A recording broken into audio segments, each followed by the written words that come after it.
Imagine a billion-dollar skyscraper wrapped in pristine glass and steel. It looks invincible from a distance, but if you walk right up to the base, you realize the entire foundation is resting on dry, shifting sand. Entrepreneur John Hope Bryant laid out a simple rule for creating wealth. To build a solid foundation, you really only have two legitimate choices. You either make more or spend less. That's the bedrock of business. But when a company's survival depends on showing endless growth, some executives invent a third option: faking the numbers. Legitimate revenue, the actual cash coming in from selling goods and services, is the ultimate scorecard. It dictates a company's health and directly drives its stock price. The market demands constant, aggressive expansion. When sales inevitably slow down, the pressure to maintain that upward trajectory pushes management to cross a dangerous line, turning to financial fraud to keep investors happy. But manufactured revenue isn't magic. It leaves a mathematical paper trail.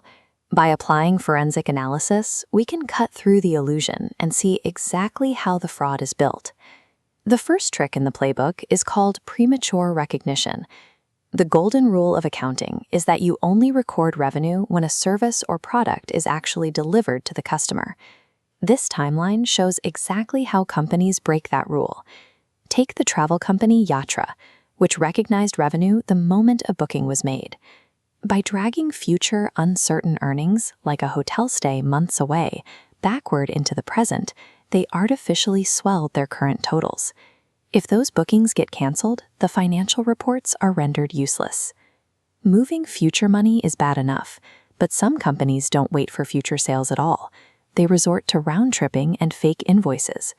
Consider the Indian beverage company Monpasand. Following their 2015 initial public offering, they positioned themselves as a massive national brand.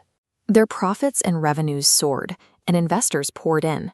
The reality of their operations was completely different.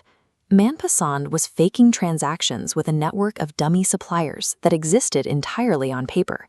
Here is the mechanics of the scam. Monpasand issued fake invoices to those dummy suppliers. The paper trail bounced right back to them, rapidly increasing a tax credit meter. They inflated sales to claim fraudulent GST refunds, known as input tax credits. No actual products changed hands. They relied on the illusion of commercial movement to siphon real tax money from the government, while manufacturing false corporate value for their shareholders. While Monpasand manipulated taxes, other companies skipped the complex loops and moved to the most extreme form of manipulation, fabricating reality out of thin air. Look at the IT firm Satyam Computers and its leader B. Ramalinga Raju. To pump up their numbers, Satyam generated completely fake projects, billed through fake invoices, and assigned to fake clients. The audacity of this scheme peaked with a supposedly massive deal they announced with a Japanese pharmaceutical company called Nippon Shinyaku. There was a slight problem with this multi-million-dollar contract. The drug at the center of the deal, a product called Zacobite, did not actually exist. They made it up. Falsifying products on your books to mislead investors destroys market trust and ruins a company's reputation. You can manipulate the boundaries of reality inside a spreadsheet for a while, but eventually those imaginary numbers suffer a catastrophic collision with the real world. That collision happens fast. For Monpasand, the unraveling began when their statutory auditor of 8 years abruptly resigned due to a lack of transparency. Investors panicked, the stock collapsed entirely, and top executives ended up behind bars. These massive implosions force systemic changes. The Satyam scandal was so severe, it directly prompted the Indian Parliament to pass the Companies Act of 2013, making corporate fraud a criminal offense, with strict mandatory auditor rotations. But how does an everyday investor spot these mirages before the stock goes to zero? You need to know where to look. The first warning signs usually hide in the margins. Be highly suspicious of unrealistic profit margins compared to competitors, frequent unexplained write-offs, or a sudden sharp rise in donors who aren't paying up. This graph highlights the ultimate forensic metric. When you plot revenue growth against operating cash flow over time, they should track closely together.